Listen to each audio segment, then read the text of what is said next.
आपण जे ऐकत आहोत, एकत्रीकरणाची साधनं किंवा चार संग्रह वस्तू किंवा धर्मांतराची मूलतत्वे. आणि हे सांगत असताना मी पहिल्या दिवशी धर्मांतराची मूलतत्वे हे जेव्हा मी सांगत होतो, तेव्हा धर्मांतर काय आहे, धर्मांतराचं काय महत्त्व आहे, बाबासाहेबांनी धर्मांतर म्हणजे नेमकं काय सांगितलेलं आहे आणि आपण धर्मांतर झालो म्हणजे नेमकं काय, ते अनुषंगाने मी त्याबद्दलची काही माहिती दिलेली आहे. आणि धर्मांतराला आपण सामान्य पातळीवर किंवा सामाजिक पातळीवर कसं बघतो आणि आध्यात्मिक पातळीवर, धार्मिक पातळीवर कसं बघतो, हे सुद्धा मी सांगण्याचा प्रयत्न केलेला आहे. आणि नंतर मग दुसऱ्या दिवसपासून त्याच्या एकत्रीकरणाची साधनं, चार संग्रह वस्तू हे जेव्हा सांगत असताना मी पहिल्या दिवशी सांगितलेलं आहे की दान, बोधिसत्व किंवा बोधिसत्वाच्या मार्गावर चालणारा व्यक्ती, शरणगमन करणारा व्यक्ती आदर्श समाजाची निर्मिती करण्यासाठी, आदर्श समाजाची निर्मिती करण्यासाठी तो कसं म्हणजे दानाचं आचरण करतो, म्हणजे लोकांशी कल्याण मित्रता साधतो, लोकांमध्ये कल्याण मित्रता प्रस्थापित करून त्यांच्यासोबत आपल्या त्यागाची अभिव्यक्ती करतो. दान हे कशा पद्धतीने आणि दानाचं महत्त्व तो कशा पद्धतीने अनुभवतो हे मी सांगण्याचा प्रयत्न केलेला. मी त्याची आता पुनरावृत्ती करणार नाही. दुसरी संग्रहवस्तू सांगत असताना मी सांगितलेले आहे की प्रियवाचा किंवा प्रियवादिता. आणि हा बोधिसत्व आदर्श समाजाच्या निर्मितीसाठी माणसांना जोडण्याचं काम कशाने करतो, कशाच्या साधनाचा वापर करतो, आपल्या मधुर वाणीचा, आपल्या प्रियवाणीचा, आपल्या ममतापूर्ण वाणी, सत्यतापूर्ण वाणी, उपयुक्त वाणी आणि सामंजस्यपूर्ण वाणीचा वापर करून तो लोकांना जोडतो. आणि वाणी ही अशी गोष्ट आहे ती माणसांना जोडत असते. आणि बोधिसत्व ह्या अशा प्रकारचं कार्य करून संघाची निर्मिती करतो, आदर्श समाजाची निर्मिती करतो, हे मी सांगण्याचा प्रयत्न केलेला आहे. त्यामध्ये अनेक गोष्टी बोललेल्या आहेत. आणि काल आपण पाहिलेलं आहे अर्थचर्या. आणि काल सांगताना मी सांगितलेलं आहे की अर्थचर्या म्हणजे जे बुद्ध असतात, बोधिसत्व असतात किंवा त्या मार्गावर चालणारे व्यक्ती असतात, हे आपल्या धम्मजीवनाच्या अनुभवातून, आपल्या धार्मिक जीवनाच्या अनुभवातून ते लोकांना प्रेरणा देत असतात. त्यांच्यामध्ये धार्मिक जीवनाचा उत्साह निर्माण करत असतात. त्यांच्यामध्ये त्यांना धार्मिक जीवनाकडे पुढे घेऊन जाण्यासाठी किंवा त्याची वाटचाल पुढे जाण्यासाठी ते मदत करत असतात. आणि हे सांगत असताना मी आवर्जून म्हणजे उल्लेख केलेला आहे माझ्या कल्याण मित्रांचा की आज जे काही मी आहे, आज माझं जे काही तुमच्यासमोर मी काही सांगतो आहे, हा धम्माचा माझा अनुभव, याच्या मागे ह्या माझ्या जडणघडणीमध्ये माझ्या कल्याण मित्रांचा मोठा वाटा राहिलेला आहे. आणि बोधिसत्व किंवा बोधिसत्वाच्या मार्गावर असणारा व्यक्ती हा असं अर्थचर्या म्हणजे त्याची जी चर्या आहे तो धम्माचं आचरण तर करतोच करतो आणि तो इतरांच्याच कल्याणासाठी, इतरांच्या विकासासाठी, इतरांच्या धार्मिक विकासासाठी तो मदत करत असतो. त्यांच्यामध्ये प्रेरणा निर्माण करत असतो, त्यांच्यामध्ये उत्साह निर्माण करत असतो आणि त्यांनाही आपल्यासारखं एक लोकोत्तर, उत्तरोत्तर धार्मिक विकास होण्यासाठी मदत करत असतो. तर काल आपण अर्थचर्या या अनुषंगाने पाहिलेली आहे. आज माझ्या प्रिय बांधवांनो आणि भगिनींनो, आज आपण पाहणार आहोत चौथी संग्रहवस्तू, ज्याला म्हटलेले आहे समानार्थता. काय आहे? समानार्थता. समानार्थता म्हणजे त्याचा सामान्य अर्थ आहे स्वतः एक आदर्श उदाहरण बनणे. स्वतः एक आदर्श उदाहरण बनणे. याला थोडंसं आता यामध्ये थोडंसं मोगम आहे. आदर्श उदाहरण म्हणजे कशाचा आणि कोणाचा, कशाचं तो आदर्श उदाहरण सादर करतो. तर त्याला जर सखोल पाहायचं झालं तर काय आहे? समानार्थता म्हणजे आचरणाचा, आपल्या धार्मिक आचरणाचा प्रत्यक्ष नमुना सादर करून, आपल्या धार्मिक आचरणाचा प्रत्यक्ष नमुना सादर करून, प्रत्यक्ष आचरणाचा नमुना सादर करून स्वतः एक आदर्श नमुना किंवा आदर्श लोकांपुढे आपला उदाहरणाने तो पेश करतो, सादर करतो, याला म्हटलेली आहे समानार्थता. आपल्या धार्मिक आचरणाचा प्रत्यक्ष नमुना सादर करतो आणि त्या आचरणाशी एकसंगत, आचरणाशी सुसंगत असा आपला व्यवहार करून तो लोकांपुढे आपला आदर्श सादर करत असतो, याला म्हटलेलं आहे समानार्थता. बंधू आणि भगिनीनो, बोधिसत्व किंवा बोधिसत्वाच्या मार्गावर चालणारी व्यक्ती हे काय करतात, त्यांचं आचरण हे त्यांच्या दृष्टीनुसार, त्यांच्या धार्मिक दृष्टी जी काही त्यांना प्राप्त झालेली असते त्यानुसार त्यांचं आचरण असते. म्हणजे जसं बोलतो तसा करतो आणि जे करतो ते बोलतो. म्हणजे त्याला साध्या शब्दामध्ये सांगायचं झालं की ज्याचा तो उपदेश करतो तो आपल्या जीवनात जगतो, तो आपल्या जीवनात जगतो आणि जो आपल्या जीवनात जगतो तेच लोकांना उपदेश करत असतो. म्हणून बुद्धाला काय म्हटलेलं आहे, तथागत म्हटलेलं जातं, नाही का. बुद्धांना तथागत म्हटलं जाते. बुद्धांना विद्याचरण संपन्न असं म्हटलं जाते. म्हणजे विद्या आणि आचरण म्हणजे त्यांची प्रज्ञा आणि त्यांचा व्यवहार यामध्ये कुठलीही तफावत नाही. पूर्णतः सुसंगत असते. त्यांचं आचरण आणि त्यांची दृष्टी ही अतिशय सुसंगत असते. बाबासाहेबांना आपण बोधिसत्व म्हणतो, नाही का. बुद्धांची वंदना म्हणत असताना बघा तुम्ही, बुद्धाची वंदना आपण त्रिरत्न वंदना म्हणतो, नाही का. त्रिरत्न वंदनेमध्ये आपण काय म्हणतो, इतिपिसो भगवारहं सम्मा संबुद्धो विद्याचरण संपन्नो सुगतो लोकविदु अनुत्तरो पुरीस धम्मसारथी सत्ता देव मनुष्यानं बुद्धो भगवती बुद्धं याव जीवितं शरणं गच्छामि. आपण ज्या बुद्धाला शरण जातो, आपण ज्या बुद्धाला नमन करतो, ज्या बुद्धाला आपण आपल्या केंद्रस्थानी ठेवतो, त्या बुद्धांचं जे गुणगौरव केलेलं आहे त्या गुणांच्या अगदी तंतोतंत बुद्ध आहेत. बुद्धाचं आचरण, बुद्ध हा व्यक्ती आणि त्यांचं आचरण यामध्ये कुठलीही तफावत नाही. म्हणून म्हटलं आहे की इतिपिसो भगवारहं. बुद्ध कसे आहे, भगवा म्हणजे त्यांनी ज्यांच्या अंतकरणातील समस्त तृष्णेचा त्यांनी अंत केलेला आहे. भगवान बुद्धाच्या कुठलाही तुम्ही जीवनाकडे लक्षात घ्या आणि कुठलाही उदाहरण पहा, अख्ख्या ग्रंथामध्ये कुठलाही बुद्धाबद्दल असं विसंगत पाहायला मिळत नाही. तर ते काय आहे, अरहंत, भगवा. अरहंत म्हणजे काय, तर म्हणजे सांसारिक जीवनामध्ये आपल्याला बांधून ठेवणारे जी काही 10 बंधनं असतात, ज्या गोष्टी आपल्याला अडकून ठेवतात धर्मजीवनामध्ये पुढे जाण्यासाठी, अशा समस्त 10 बंधनातून ते मुक्त आहेत. आणि म्हणून त्यांना काय म्हटलेलं आहे, अरहंत म्हटलेलं आहे. इतिपिसो भगवारहं म्हणजे 10 बंधनं. आता तो आपला विषय नाही, धम्ममित्र आहेत, काही धर्मचारी आहेत, त्यांना माहीत आहे. परंतु सर्वसामान्य बांधवांसाठी की जे काही संसारामध्ये आपल्याला ह्या संसारामध्ये सारखं जन्म मृत्यूच्या ज्या फेऱ्यात पाडण्यासाठी ज्या गोष्टी कारणीभूत ठरतात, अशा समस्त गोष्टीचा त्यांनी अंत केलेला आहे. म्हणून त्यांना अरहंत म्हटलेले आहे. इतिपिसो भगवारहं सम्मा संबुद्धो. तर बुद्ध कसे आहेत, संपूर्ण जागृत आहेत. म्हणजे स्वतःबद्दल जागृत आणि समस्त प्राणीमात्रांबद्दल जागृत. ते समस्त आपल्या प्रती जागृत आहेतच आहेत, पण ते समस्त लोकांबद्दल म्हणजे मग ते कामलोक असो, रूपलोक असो त्याबद्दल ते जागृत. दुसरी गोष्ट की जे आपण जे भवचक्रांचा जर अभ्यास केला आपण, नाही का, भवचक्रांचा काही मित्रांना माहीत आहे, भवचक्रामध्ये 6 लोक सांगितलेले आहेत. 6 लोकांमध्ये देवलोक आहे, असुर लोक आहे, प्रेत लोक आहे, नरक लोक आहे, प्राणी लोक आहे आणि मनुष्य लोक आहे. तर अशा समस्त लोकांचे ते जाणकार आहेत. लोकविदू म्हटलेलं जातं.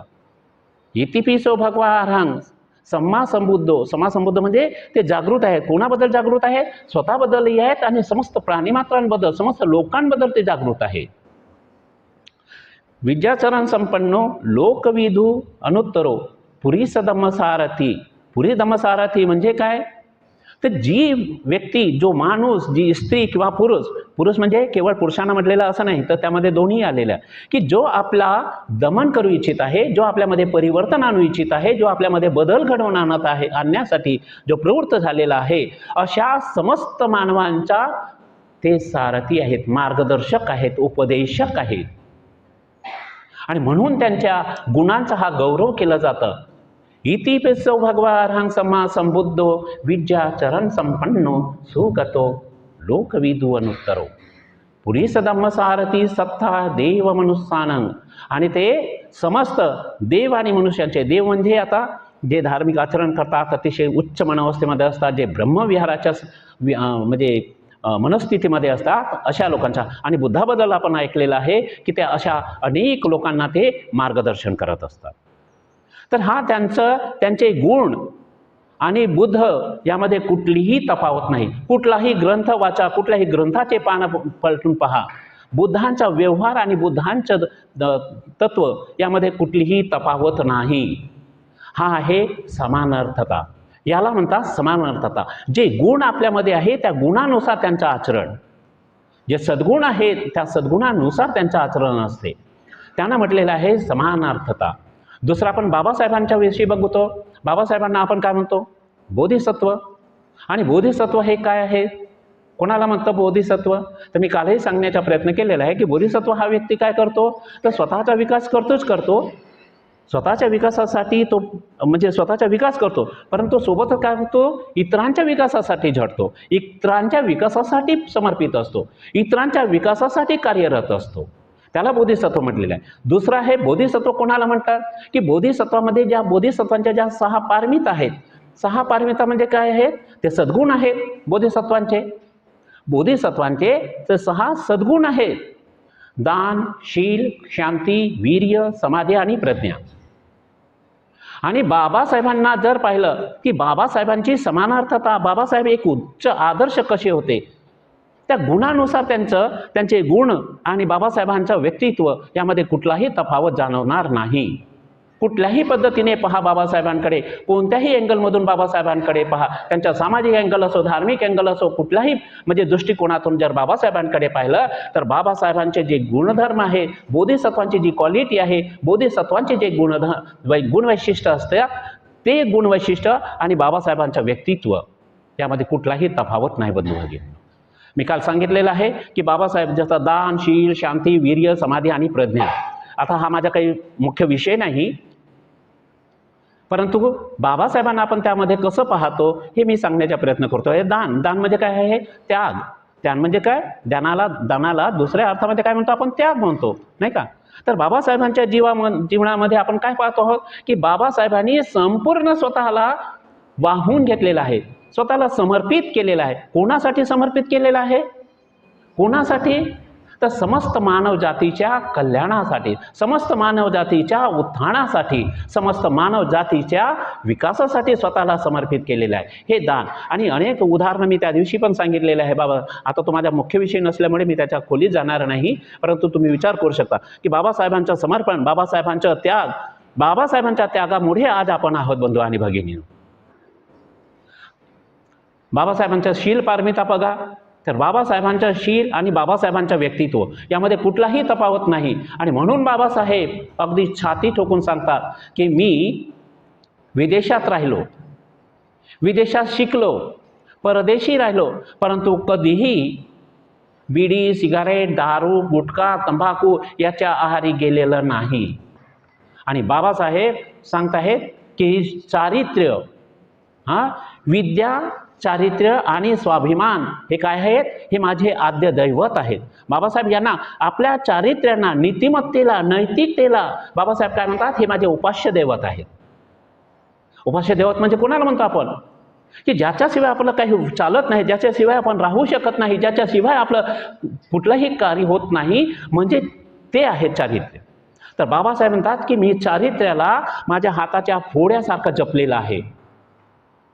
तर बाबासाहेबांचं व्यक्तिमत्व आणि बाबासाहेब छाती ठोकून सांगतात की माझ्याकडे कोणीही असा उंगली निर्देश करून सांगू शकत नाही की मिस्टर भीमराव आंबेडकर हा भ्रष्टाचारी आहे, भीमराव आंबेडकरांनी कोणाशी दगाबाजी केलेली आहे, भीमराव आंबेडकरांनी कोणाला फसवलेलं आहे. हे चारित्र्य जपणारे म्हणजे बाबासाहेब. म्हणजे बाबासाहेबांचं व्यक्तिमत्व आणि चारित्र्य याला आपण कधीच विसंगत पाहू शकत नाही. तर बाबासाहेबांचे चारित्र्य, दान, शील, शांती बघा. शांतीमध्ये 3 गुणधर्म असतात. शांतीमध्ये 3 गुणधर्म म्हणजे ते काय आहे? सहनशीलता, क्षमाशीलता आणि ग्रहणशीलता. आता ह्या गुणामध्ये पण बाबासाहेबांना बघा तुम्ही, तर बाबासाहेबांमध्ये सहनशीलता अगदी उच्च म्हणजे मर्यादा सहनशीलतेची उच्च मर्यादा एवढी त्यांनी गाठलेली. अहो पदोपदी मी त्या दिवशी सांगितलं, बाबासाहेबांना पदोपदी अपमानाचे घोट प्यावं लागले, बाबासाहेबांना पदोपदी अपमान सहन करावा लागला, बाबासाहेबांना पदोपदी त्यांना अटकाव करण्यात आला. विकास त्यांच्या कुठल्याही शिक्षणाचा असो की कोणत्याही गोष्टीच्या बद्दल असो, पण बाबासाहेबांना पदोपदी थांबवण्यात येण्याचा प्रयत्न झालेला आहे. परंतु बाबासाहेब त्यामुळे त्या सगळे सहन करत राहिले. पण त्याबद्दल त्यांनी कुठल्याही असा म्हणजे प्रतिकार केला असं नाही. त्याबद्दल त्यांनी आवाज उचलला, पण तेही मैत्री मार्गाने, कुठलाही हिंसेचा वापर न करता, कुठल्याही अत्याचाराचा आणि अन्यायाचा वापर न करता त्यांनी मैत्रीचं आचरण करून त्याला सॉर्ट आउट करण्याचा, त्याला सॉल्व्ह करण्याचा प्रयत्न केलेला आहे. तर ही सहनशीलता बाबासाहेबांमध्ये. क्षमाशीलता आपण पाहतो. क्षमाशीलतामध्ये बाबासाहेबांनी जेव्हा ब्रिटिश सरकारकडून स्वतंत्र मतदार संघाची त्यांनी जी स्वीकृती करून घेतली आणि इकडे महात्मा गांधींनी की नाही बाबा अस्पृश्यांना स्वतंत्र मतदार नको म्हणून त्यांनी उपोषण केलं आणि शेवटी अगदी मरणासन्न अवस्थेमध्ये आले. त्यांनी की हा स्वतंत्र अधिकार नको म्हणून त्यांनी उपोषणावर बसले, आमरण उपोषणावर बसले आणि अगदी मृत्यूच्या सय्येवर होते. दुसरा व्यक्ती असता तर मरायचा असेल तर, पण मी माझ्या समाजाचा हित सोडणार नाही अशी बाजू धरली असती की तुला काय करायचं आहे ते तू कर, पण मी माझ्या समाजासाठी जे करतो आहे ते मी करणार आणि मुक्त झाले असते. पण बाबासाहेबांनी तसं केलं का? बाबासाहेबांनी त्यांना क्षमा केली, त्याला जीवनदान दिलेलं आहे. तर ही आहे क्षमाशीलता. ग्रहणशीलता, बाबासाहेबांची ग्रहणशीलता बघा तुम्ही. कुठल्याही गोष्टीला अगदी निमूटपणे ते बरोबर ऐकायचे, त्यावर विचार करायचे, चिंतन करायचे आणि आपला स्वतःच्या चिंतनातून ते मग आर्टिकल द्यायचे किंवा ते लिहायचे. तर बाबासाहेबांची ग्रहणशीलता, बाबासाहेबांची क्षमाशीलता, हे आपण बाबासाहेबांचे व्यक्तिमत्व आणि हे गुणधर्म त्याच्यापासून फारकत करू शकत नाही. दानशील, शांती, वीर्य पारमितेमध्ये बाबासाहेबांचं बघा तुम्ही. एक काम झालं की जसं हत्तीला ते वीर्यांची उपमा केलेली असते नाही का, की हत्ती काय करतो, एका कमलदलातून किंवा एका तलावातून निघतो, मस्त आंघोळ करतो, बढिया पाणी आपल्या अंगावर घेतो, मग दुसऱ्या तलावात जातो, दुसऱ्यातून तिसरीकडे जातो आणि तो स्वच्छंद आनंद लुटत असतो नाही का. तर बाबासाहेबांचे कार्य जर पाहिलं तर बाबासाहेब कधीही हातावर हा झाला बाबा आता एक माझं काम झालं, हा सत्याग्रह झाला आणि यासाठी मी आता समाजासाठी केलेलं आहे, आता निमूटपणे 15 दिवस आराम करतो. बाबासाहेबांनी असं केलं नाही. बाबासाहेबांनी अगदी रात्रंदिवस, फक्त त्यांचे झोपेचे काही तास सोडलं तर बाबासाहेबांनी अख्खा म्हणजे रात्रंदिवस समाजाच्या उत्थानासाठी, मानवजातीच्या कल्याणासाठी, आणि याला म्हटलेलं आहे वीर्य. कोणाला म्हणतात बंधू भगिनींनो? जे कुशल कर्मासाठी लागणारी शक्ती म्हणजे वीर्य आहे. जी कुशल कार्यासाठी जी शक्ती लागते ते वीर्य आहे. आणि बाबासाहेबांच्या जीवनामध्ये आपण काय पाहतो आहोत? बाबासाहेबांनी अशा कुठल्याही वाह्यात गोष्टी केलेल्या नाही की त्यांच्या जेव्हापासून त्यांचे जे म्हणजे ह्या समाजाच्या विकासासाठी त्यांनी जे काही कार्य सुरू केलं तेव्हापासून तर त्यांच्या मृत्यू येईपर्यंत, जसं भगवान बुद्धांना मृत्यूशय्येवर असताना सुभद्र नावाच्या व्यक्तीला धम्म सांगितला, तसं बाबासाहेब आंबेडकरांनी 6 डिसेंबरच्या रात्रीपर्यंत सांगितलं जातं इतिहास की तोपर्यंत ते प्रास्तावना करत राहिले. एवढे कार्यरत, याला म्हणतात वीर्य. म्हणजे बाबासाहेब ह्या पारमितेचं आणि बाबासाहेबांचे व्यक्तिमत्व आपल्याला फारकत करता येईल? नाही करता येईल. दानशील, शांती, वीर्य, समाधी. ते त्या दिवशी माझे मित्र कांतीवर्धन यांनी सांगितलेलं आहे की बाबासाहेबांनी 18 तास, 20 तास अगदी अविचलितपणे, अगदी एकाग्रपणे अभ्यास करायचे, अध्ययन करायचे, कार्यरत असायचे. आणि त्यांची प्रज्ञा आहे म्हणून आज आपण जे काही आहोत. त्यांच्या प्रज्ञेची अभिव्यक्ती म्हणजे आपण पाहतो आहोत भारतीय संविधान आहे, त्यांची अभिव्यक्ती बौद्ध धर्माची दीक्षा आहे, त्यांची प्रज्ञा, त्यांची दृष्टी, हा आज आपण जे काही आहोत ह्या त्यांच्या दृष्टीचा परिणाम आहे, हा त्यांच्या कृतीचा परिणाम आहे माझ्या प्रिय बांधवांनो आणि भगिनींनो. तर अशा प्रकारे बुद्ध किंवा बोधिसत्व यांची कृती आणि यांची दृष्टी यामध्ये अजिबात फारकत राहत नाही. आणि याला म्हटलेली आहे समानार्थता. स्वतः उदाहरण घडून, स्वतः उदाहरण आपलं सादर करतात आपल्या आचरणाने लोकांपुढे आपला आदर्श ठेवतात. ही आहे समानार्थता. आता जर आपण समाजाकडे पाहिलं किंवा आपण आपल्याकडे पाहिलं तर काय लक्षात येते नाही का? हे बुद्ध बोधिसत्व जे म्हणजे संघाची आणि आध्यात्मिक समाजाची किंवा प्रबुद्ध समाजाची जी रचना करण्यासाठी किंवा त्याचं एकत्रित करण्यासाठी अशा पद्धतीने कार्य. परंतु थोडंसं आपण आपल्याकडे वळलं आणि थोडंसं समाजाकडे पाहिलं तर काय लक्षात येते? आपल्या बोलण्यात आणि करण्यामध्ये बाबासाहेब आणि बुद्धांचं जे व्यक्तिमत्व आहे ते कसं आहे? बोले तैसा चाले त्याची वंदावी पाऊले. जो संत म्हणतो ना, बोले तैसा चाले त्याची वंदावी पावले. ज्यांचं आचरण आणि ज्यांची दृष्टी हे एक आहे, त्याच्यासाठी लोकांमध्ये तो आदर असतो, सन्मान असतो त्यांच्याबद्दलचा. बाबासाहेबांना आणि बुद्धांचा जो समस्त जगावर त्यांच्या शिकवणीचा प्रभाव आहे, हा कशाचा परिणाम आहे? आज बुद्धांच्या शिकवणीचा समस्त जगावर आज प्रभाव आहे. अनेक राष्ट्र बौद्ध राष्ट्र आहेत. हा कशाचा परिणाम आहे माझ्या प्रिय बांधवांनो आणि भगिनींनो? हा त्यांच्या दृष्टीचा आणि त्यांच्या व्यवहाराचा परिणाम आहे. बाबासाहेबांना आज जगमान्य बाबासाहेबांना आपला आदर्श मानतात. हा कशाचा परिणाम आहे? हा त्यांच्या दृष्टीचा आणि त्यांच्या कृतीचा जे एकरूपता आहे, हा त्याचा परिणाम आहे. ही आहे समानार्थता. स्वतःचा उदाहरण सादर करणं, स्वतःच्या आचरणाने एक नमुना सादर करणं समाजापुढे, इतरांपुढे, ही समानार्थता आहे. पण आपण जेव्हा आपल्याकडे पाहतो किंवा समाजाकडे लक्ष देतो तेव्हा आपण अनेक गोष्टी अशा पाहायला मिळतात नाही का? विचित्र गोष्टी. भला आपण अनेक बघा तुम्हाला पाहायला मिळतं. माझ्या स्वतःचे तरी अनुभव आहेतच आहेत. बऱ्याचदा आपण बाबासाहेबांवर सांगू शकतो, बोलू शकतो, परंतु जेव्हा पाहायला मिळतं अनेक याच्यामध्ये तर त्यांचं सांगणं बोलणं हा वेगळं आणि त्यांचा व्यवहार हा अगदी टोकाचा, अगदी विरोधाभास. अनेक ठिकाणी आपण हे जे पाहतो अगदी टोटली विरोधाभास असतो. अनेक भाषण देणारे, बाबासाहेबांवर बोलणारे, भगवान बुद्धांवर धमदेशना करणारी लोक, पण जेव्हा ते मंचावर खाली उतरतात तेव्हा पहा की त्यांच्या संपूर्ण वातावरणामध्ये, संपूर्ण त्यांच्या व्यवहारामध्ये जे सांगितलेलं आहे आणि जे केलेलं आहे ते आणि त्यांच्या व्यवहारामध्ये अगदी जमीन आसमानाचा फरक असतो. जमीन आसमानाचा फरक असतो. त्याचं उदाहरण सांगतो. एक उदाहरण मला आठवलं. एकदा एका अशाच प्रवचनामधून मी ऐकलेलं आहे. तर ते सांगत होते, आता मला नेमकं आठवत नाही पण त्यांचं नाव, पण त्यांनी एक जी महत्त्वाची गोष्ट माझ्या लक्षात जी आलेली, त्यांनी जे सांगितलेलं आहे ते काय बोलले की ते जे धम्मचारी आहेत आमचे मित्र, ते एका डॉक्टरकडे, म्हणजे पेशंटनी डॉक्टर त्यांच्याकडे गेले. त्यांना भेटायला म्हणा किंवा त्यांच्याशी संवाद करायला किंवा त्यांच्याकडे दान मागायला, असं काही संदर्भ आहे. त्यांच्याकडे गेले. ते चांगले मित्र होते त्यांच्याकडे गेले, बसले, थोडासा वेळ बसून चर्चा वगैरे झाली. चर्चा झाल्यानंतर त्यांनी चहा पाण्याची व्यवस्था केली.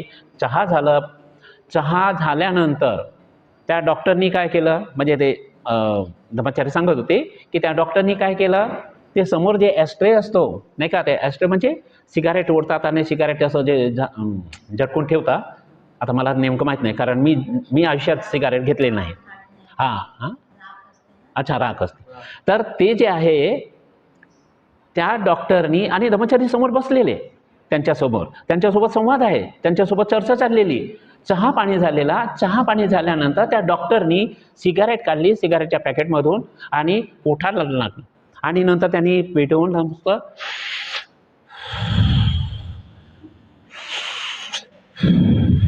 करून धुवा सोडत राहिले. आणि ते धम्मचारी पाहतच राहिले, म्हणजे डॉक्टर आहे आणि हे सिगारेट कशी काय ओढत आहेत. आता त्यांना राहवलं पण नाही. त्यांच्या मनामध्ये सारखं यायचं की आता बोलू की नंतर बोलू, आता बोलू की थोड्या वेळात बोलू. आणि थोडा वेळ जाऊ दिलं, त्यांना सिगारेट थोडंसं ओढू दिलं, पण त्यांना राहवलं नाही. आणि ते विचारलं, डॉक्टर साहेब जरा एक विचारू का? म्हणजे तुम्ही डॉक्टर आहात, पेशंटने डॉक्टर आहात आणि तुम्ही सांगता गड्या म्हणून की सिगारेट ओढायची नाही, सिगारेट ओढल्याने कॅन्सर होतो, सिगारेट ओढायची नाही आणि सिगारेटमुळे कॅन्सर होतो, पण तुम्ही सिगारेट ओढता, तर थोडं आश्चर्य वाटतंय. तेव्हा त्या डॉक्टरनी काय म्हटलं हे महत्त्वाचं.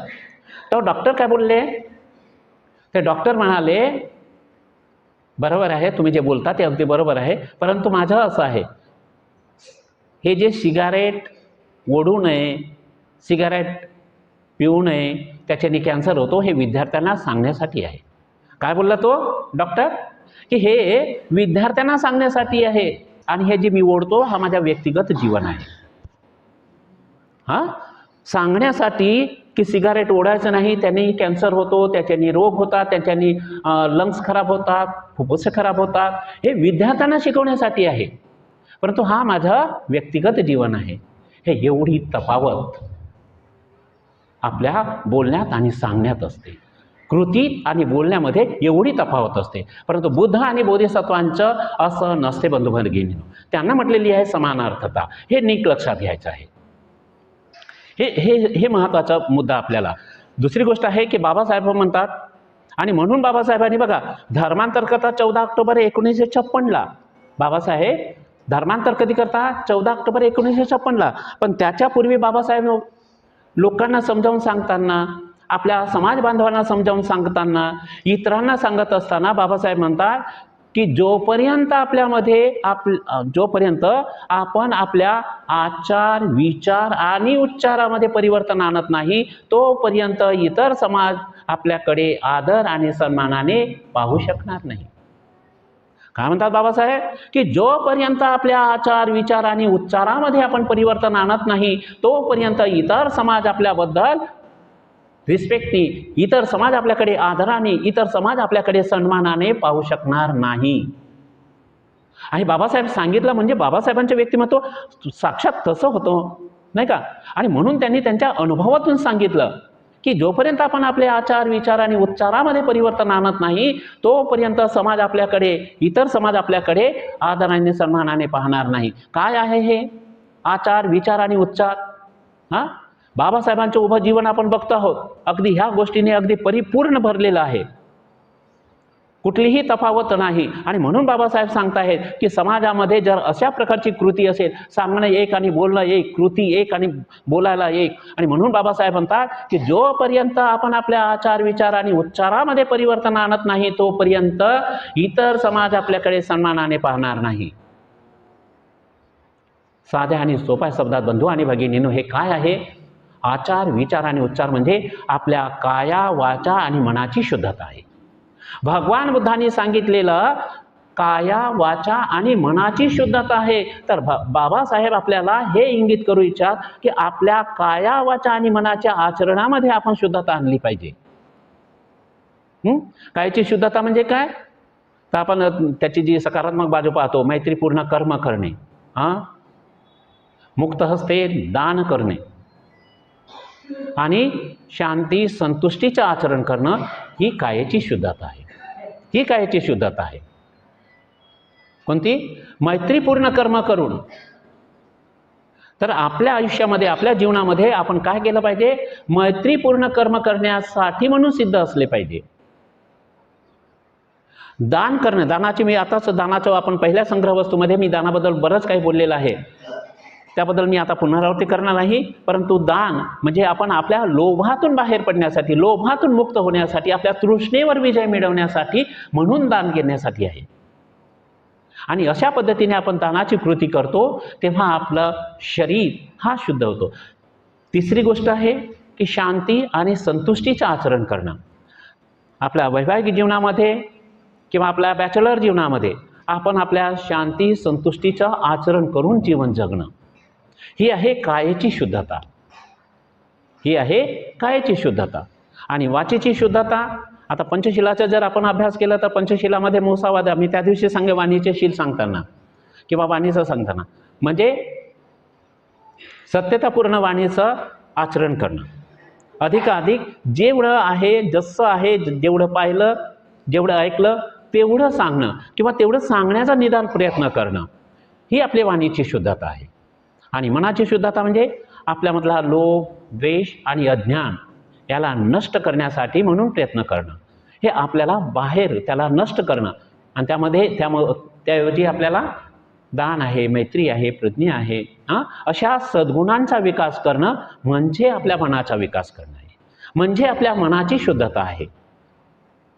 तर अशा पद्धतीने बाबासाहेब सांगत आहेत की आचार, विचार आणि उच्चार म्हणजेच काया, वाणी आणि मनाचे शुद्धता केल्याशिवाय इतर समाज आपल्याकडे सन्मानाने आणि आदराने पाहणार नाही. तर ही गोष्ट आणि हे आपण जेव्हा करतो तेव्हा खऱ्या अर्थाने बंधू आणि भगिनीनो मग आपण एक आदराचे पात्र ठरतो, नाही का? नाहीतर मग ते असंच असते. मी काल जसं सांगितलं, आपण सांगतो एक आणि करतो एक, तर कोणीही म्हणणार नाही का, अरे राहू दे, हे तर बोलतात असे. म्हणजे इकडे मी सांगणार की दारू पिऊ नका, हे करू नका, ते करू नका, सिगारेट घेऊ नका, आणि आपणच जाऊन हे करणार, तर अगदी विरोधाभास होतो तो. तर तात्पर्य मला हे सांगायचं आहे की आपली कृती ही आपल्या दृष्टीनुसार असली पाहिजे. यानंतर आपण महत्त्वाचा मुद्दा म्हणजे डॉक्टर बाबासाहेब आंबेडकरांनी 14 ऑक्टोबर 1956ला त्रिशरणाला शरण जाऊन पंचशील पठण करून आणि 22 प्रतिज्ञा वदवून बाबासाहेबांनी काय केलं? आपल्याला बौद्ध केले. बाबासाहेबांनी काय केलेलं आहे? त्रिशरण, पंचशील आणि 22 प्रतिज्ञा देऊन आपल्याला काय केलेलं आहे? बौद्ध बनवलेलं आहे. स्वतः झाले बाबासाहेब बुद्ध, नाही का? स्वतः बाबासाहेब बुद्धिस्ट झाले, स्वतः बाबासाहेब एक बौद्ध झाले, आणि बौद्ध होऊन नंतर मग त्यांनी आपल्याला ही दीक्षा दिलेली आहे. म्हणजे आपण जरी नसलो पण आपले पूर्वज, आपले आई वडील, आपले आजा आजोबा ते मात्र याचे साक्षी आहेत. आणि आपणही आज आपल्या स्वतःला काय समजतो? आपल्या घरामध्ये बुद्ध आहेत, बाबासाहेब आहेत, म्हणजे आपण स्वतःला काय समजतो? स्वतःला काय समजतो? बुद्धिस्ट समजतो की नाही? बौद्ध समजतो की नाही? तर बौद्ध बनणे म्हणजे नेमकं काय मग समजलं पाहिजे? जर आपण आदर्श ठेवायचं असेल आपल्या स्वतःच्या उदाहरणाने, स्वतःच्या आचरणाने, मग आपले प्रयत्न काय असले पाहिजे? आपण कोणत्या गोष्टीला प्राधान्य दिलं पाहिजे? एक बौद्ध म्हणून मी माझं आचरण मी कशा पद्धतीने ठेवलं पाहिजे? तर बंधू आणि भगिनींनो, त्रिशरणाला म्हणजे माझ्या जीवनामध्ये माझ्या हृदयाच्या केंद्रस्थानी कोण असलं पाहिजे? बुद्ध, धम्म आणि संघ, हे जे 3 रत्न आहेत, हे 3 रत्न आपल्या केंद्रस्थानी ठेवणं. आणि पंचशील, दशशील, अष्टशील जे काही आहेत, हे काय आहेत? हा त्याची अभिव्यक्ती आहे, ही त्याची अभिव्यक्ती आहे. आणि म्हणून उर्गेन संघरक्षित त्रिरत्न बौद्ध महासंघाचे माझे गुरु, आमचे कल्याण मित्र हे सांगत आहेत की त्रिशरण हे काय आहे? हा आपला हृदय आहे. आणि शिलाचरण हा काय आहे? त्या हृदयाला पुरवणारा, हा शरीरामध्ये जो काय म्हणतात, अभिसरण करणारा रक्त आहे, रक्ताभिसरण. हे काय आहे? तर म्हणते उर्गेन संघरक्षित जी म्हणतात की 3 रत्नांना शरण जाणे आणि पंचशिलांचा, दशशिलांचा आचरण करणे म्हणजे काय आहे? बुद्ध, धम्म आणि संघ हा आपला हृदय आहे, आणि शिलाचरण हा त्याला प्रसारित करणं, त्याची अभिव्यक्ती करण्यासाठी म्हणून आलेला आहे. तर बंधू आणि भगिनींनो, इथे आपण अंतर्मुख होऊन पाहणं की खरंच मी मागील 60-65 वर्षापासून एक बौद्धिस्ट म्हणून जीवन जगतो किंवा जीवन जगते. तर माझ्या आयुष्यामध्ये, माझ्या जीवनामध्ये मी कोणते प्रयत्न करतो आहे, कशा पद्धतीचे माझे प्रयत्न सुरू आहेत, म्हणजे याची जाणीव आहे मला तुम्हाला सांगायचं नाही, हे मला मी सांगतो आहे. आलं का लक्षात? बुद्ध आणि बोधिसत्वांचा हा व्यवहारिक, हा त्यांचा नैसर्गिक गुणधर्म असतो. परंतु आपण काय करतो? आपण बुद्ध आणि बाबासाहेबांना आपले आदर्श मानतो. म्हणजेच काय? आपण बोधिसत्व मार्गावरचे पथिक आहोत, मार्गक्रमण करणारी लोक आहोत. म्हणून आपण ह्या गोष्टीला कसं पाहायचं? तर होऊ शकते आपल्याकडून काही, पण निदान आपल्याकडून चुका होऊ शकतात, आपल्याकडून अनेक चुका होऊ शकतात, अनेक आपल्यामध्ये कमतरता राहू शकतात. तरीही एक बौद्ध म्हणून मी माझ्या आयुष्यामध्ये, मी माझ्या जीवनामध्ये ह्या गोष्टीला कसं पाहतो? जेव्हा आपण म्हणतो की नत्थी मे शरणंगयं बुद्धो मे शरणंगवरं, नत्थी मे शरणंगयं धम्मो मे शरणंगवरं, नत्थी मे शरणंगयं संघो मे शरणंगवरं, येतेन सच्चवज्जेन. होतो मी जयमंगल. काय मी ह्या गोष्टीला एवढे प्रायोरिटीवर घेतो का? प्रायोरिटीवर घेत नसेल, त्याला प्राधान्य देत नसेल, त्याला अगदी महत्त्वाचं स्थान देत नसेल, तर माझं कुठेतरी चुकतं. मी कुठेतरी त्याला अंतर्मुख झालं पाहिजे आणि पुन्हा मला ते प्रयत्न करण्याची गरज आहे. एवढं तरी आपल्याला स्वीकारता आलं पाहिजे. एवढं तरी आपल्याला स्वीकारता आलं पाहिजे. मग आपण त्या मार्गाचे मार्गक्रमिक आहोत, आपण त्या मार्गाचे पथिक आहोत, असं आपल्याला त्याचं निदान समाधान वाटते. आणि हळूहळू आपण असे जर प्रयत्न करत राहिलो तर एक दिवस असा येतो, जसे बुद्ध आणि बाबासाहेब हे जिवंत आदर्श आपल्या पुढे ठेवलं, तसं आपणही आपला आदर्श आपल्या परिवारामध्ये, आपल्या समाजामध्ये आणि उभ्या राष्ट्रामध्ये आपण निर्माण करू शकतो. तर बंधू आणि भगिनींनो, हे जे त्रिशरण आणि पंचशिलाचं आचरण आहे त्याला गंभीरपणे पाहणं. आणि याचा अर्थ मी माझ्या अनुभवातून सांगतो. माझे मित्र काल धम्मचारी शांतिवर्धन यांनी जो मैत्री भावना घेत असताना, नाही का, मैत्री भावना घेत असताना त्यांनी सांगितलेलं आहे की बाबा, मी मैत्री भावना जरी घेत असलो, परंतु तो द्वेष अजूनही मी तो द्वेष कसा अनुभवतो, क्षणाक्षणाला माझ्यामध्ये कसा द्वेषाची अभिव्यक्ती माझी कधी होत राहते. बंधू आणि भगिनींनो, एक बौद्ध म्हणून आपण ह्या गोष्टी करत असताना जर आपल्याकडून ह्या चुका होत आहेत तर ते स्वीकारणं. मी माझं मला सांगायला हरकत नाही, मी माझंही पाहत आहे. अनेकदा मी आता ध्यान करतो आहे आणि माझे मित्र माझी प्रशंसाही करताना सांगतात की खूप चांगलं ध्यान आहे, खूप चांगलं हे आहे, खूप पोलाईट असतात, मृदू असतात. पण मला माहीत आहे ना, मी माझं आचरण करताना नक्कीच मी प्रयत्न करतो आहे, परंतु जिथे माझं चुकलं तिथे मी सॉरी किंवा क्षमा मागायलाही कमी करत नाही. माझ्या वाचेचं असेल, माझ्या कायाचं असेल, आणि जिथे काही कमी झालं तर तिथे मी हे स्वीकृती करणं, जिथे चुकलं त्याच्या कबुली करणं की हो बाबा रे, मी म्हटलं काल पंचशील, परंतु आज मी माझ्या मुलांशी वागताना, माझ्या पत्नीशी वागताना, माझ्या पतीशी वागताना या गोष्टी माझ्याकडून घडलेल्या आहेत. मी ह्या बोलली खरं, पण माझं चुकलं. काल मला खूप आनंद झाला. आमच्या गटचर्चेमध्ये आमच्या 2 भगिनी म्हणजे खरंच म्हणजे हा शिबिराचं आउटपुट मला ते जाणवलं. त्या भगिनी मला सांगायला लागलं की तेजवर्धनजी, याच्या अगोदर म्हणजे आम्ही गटचर्चा करत होतो आणि सांगायला लागलं की म्हणे याच्या अगोदर माझ्या म्हणजे मी मुलांना कशी ओरडायची, मुलांना कसं रागवायची, घरामध्ये माझ्या बोलण्यामुळे अगदी वातावरण अगदी दूषित होऊन जायचा. परंतु आता मला हे जे समजलेलं आहे, मला हे जाणवलेलं आहे आणि तेव्हापासून मी आता हे 2-4 दिवस का होईना, परंतु मी माझ्या मुलांशी वागताना, माझ्या घरात वागताना मी माझ्यामध्ये परिवर्तन आणलेलं आहे. निदान आपण याची स्वीकृती केली की नाही बाबा, हे ध्यान करताना माझं चुकतं आहे आणि चुकलं त्याची स्वीकृती करणं, त्याला कबुली करणं. आणि जोपर्यंत आपण कबुली करणार नाही, स्वीकृत करणार नाही, तोपर्यंत त्याच्यामध्ये परिवर्तन येऊ शकत नाही. माझ्या प्रिय बांधवांनो आणि भगिनींनो, हे मला आवर्जून सांगायचं आहे. म्हणून जर हे आदर्श उदाहरण बनायचं असेल तर आपल्याला ह्या मार्गातून जात असताना आपण कुठे कमी पडतो, आपण कुठे उणीवा होतो. माझंही बऱ्याचदा मी आनापानसती बऱ्याचदा एवढं ध्यान करतो, कधी कधी माझ्या चुकते, काही गोष्टी विसरतो आणि मग माझा नातू आहे, माझी मुलगी आहे आणि ती पण म्हणते कधी कधी, नाही का, अरे क्या डॅडी इतना 1.5 घंटा ध्यान करते, कहाँ जाता ध्यान? अब ये देखो, ये तो चीज़ें यहाँ पर रखी है. और आता ते हिंदी बोलतात म्हणून हिंदीमध्ये सांगतोय तुम्हाला कि इतना ध्यान करते और ये देखो ये चीज़ें तो यहाँ पर रखी है और ढूंढ रहे यहाँ पर, ये कहाँ है, वो कहाँ है, इधर कहाँ है, वो उधर, वहाँ कहाँ रखा है करके. और ये तो बोले वहीं पर रखा हुआ है. अलग लक्षात. तेव्हा खरंच अंतर्मुख होतो मी. मला जाणवते की खरंच हे माझं चुकलेलं आहे. कधी कधी वाणीच्या शिलाच्या अनुषंगाने माझी चुका होतात. कधी कधी कठोर वाणीचं, कधी कधी माझी रिॲक्शन अशी कधी स्ट्रॉंग येते, नाही का, परिवारामध्ये वावरताना. ते मी अनुभवतो आहे, ते मी पाहतो आणि त्यामध्ये मी माझी दुरुस्ती करण्याचा, त्यामध्ये माझा सुधार करण्याचा मी प्रयत्न करतो आहे. तर बंधू आणि भगिनींनो, हा त्याच्यातला दुसरा मुद्दा असा आहे की आपण आयडियली आपण पाहतो बुद्ध आणि बोधिसत्व हे ज्या आदर्श समाजाची निर्मिती करतात, त्यांची कृती हे त्यांच्या दृष्टी, म्हणजे आपण म्हणतो आर्य अष्टांगिक मार्गाचा अभ्यास करत असताना दृष्टीमार्ग आणि भावना मार्ग, नाही का.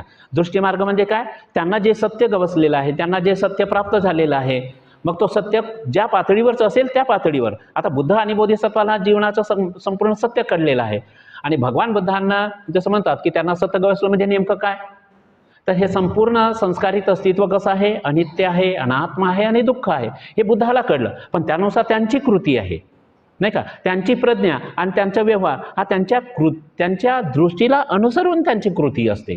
बुद्ध, आताच मी सांगितलं, बाबासाहेबांच्या जीवनामध्ये बाबासाहेबांना आपण बोधिसत्व म्हणतो आणि ह्या पारमितांमध्ये बाबासाहेबांचे व्यक्तिमत्व पाहिलं तर ते कसे, ते एकरूप आहेत. परंतु आपण त्यांच्या मार्गावर चालणारी लोक आहोत, त्यांच्या मार्गावर चालणारे आपण प्रयत्न करणारी लोक आहोत, तेव्हा आपल्याकडून काही चुका होऊ शकतात, काही घडू शकते, म्हणून आपण हे करूच नाही असं नाही. पण हे जे सगळं करत असताना जर आपल्या चुका होत असतील, जर आपल्याकडून काही आपल्यामध्ये कमतरता असतील, त्याचा आढावा घेणं, त्याचं मूल्यमापन करणं, ते जाणवणं, समजणं आणि त्यामध्ये परिवर्तन आणणं हे महत्त्वाची गोष्ट आहे. आणि शेवटी जाता जाता मला सांगायचं वाटते की बाबासाहेबांची दृष्टी,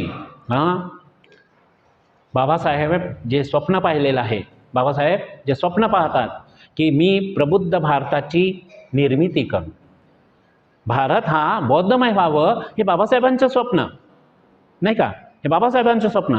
एक नीतिमान समाज घडवणं, एक आदर्श समाज घडणं, एक प्रबुद्ध समाजाची रचना, ही बाबासाहेबांची दृष्टी.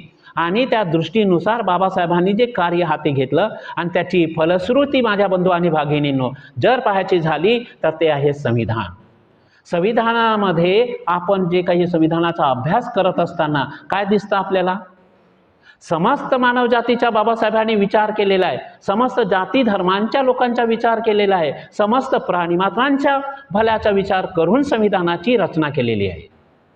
ही त्यांच्या दृष्टीचा आणि ह्या त्यांच्या कृतीचा परिणाम आहे. आणि म्हणून बाबासाहेबांचं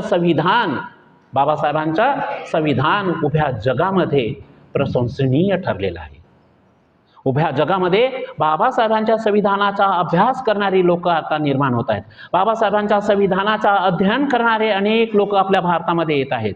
अनेक लोक त्यावर रिसर्च करत आहेत आणि अनेक राष्ट्रांचे राष्ट्रपती असतील, अनेक देशाचे जे प्रधानमंत्री असतील, ते काय विचार करत आहे की बाबासाहेबांसारखा जो भारताला जे संविधान निर्माण केलेलं आहे तसं संविधान आपल्या देशामध्ये असलं पाहिजे. हा आयडियल बाबासाहेबांनी आपल्या उदाहरणांनी पेश केलेला आहे. बाबासाहेबांच्या ह्या संविधानाला आज मान्यता प्राप्त झाली. आणि बाबासाहेबांचं व्यक्तिमत्व, बाबासाहेबांनी जो आपला व्यक्तिमत्व एक आदर्श म्हणून समाजाच्या पुढे ठेवलेला आहे, ह्या जगापुढे आपला आदर्श उभा केलेला आहे. आणि म्हणून बाबासाहेबांना सिम्बॉल ऑफ नॉलेज म्हणून त्याची प्रशंसा होत आहे. माझ्या प्रिय बांधवांनो आणि भगिनी, सिम्बॉल ऑफ नॉलेज म्हणून बाबासाहेबांचं स्टॅच्यू कोलंबिया युनिव्हर्सिटीच्या अगदी दारामध्ये उभं केल्याचा आपण अनुभव पाहत आहोत. हा आहे समानार्थता, ही आहे समानार्थता. तर असो, तर 4 संग्रह वस्तूपैकी आजची ही 4थी संग्रह वस्तू म्हणजे समानार्थता. ही काय आहे, कशी आहे आणि आपण कुठे बसतो आहोत, आपण कुठे आहोत आणि आपल्याला कशाची गरज आहे, आपल्यामधल्या एक आपला आदर्श निर्माण, मग आपल्या परिवारामध्ये, समाजामध्ये आणि उभ्या जगामध्ये आपला एक आयडियल, आपला एक आदर्श जर आपल्याला आपल्या स्वतःच्या आचरणाला निर्माण करायचा असेल तर आपण सध्या कुठे आहोत आणि कशाची गरज आहे याचं अवलोकन करणं गरजेचं आहे. हे मी सांगण्याचा प्रयत्न केलेला आहे. तर बंधू आणि भगिनींनो, मागील 5 दिवसापासून आज हा 5वा दिवस आहे आणि मी हे जे 4 संग्रह वस्तू आहेत किंवा एकत्रीकरणाची साधनं आहेत, ही मी माझ्या अल्पबुद्धीनुसार, अल्प अनुभवानुसार आपल्याला सांगण्याचा मी प्रयत्न केलेला आहे. आपण सर्वांनी शांतपणे ऐकून घेत आहात, एकाग्र चित्ताने मला ऐकून घेत आहात, त्याबद्दल पुन्हा एकदा मी आपणा सर्वांचे धन्यवाद व्यक्त करतो, पुण्यानुमोदन करतो, जय भीम करतो. आणि माझ्या बोलण्यातून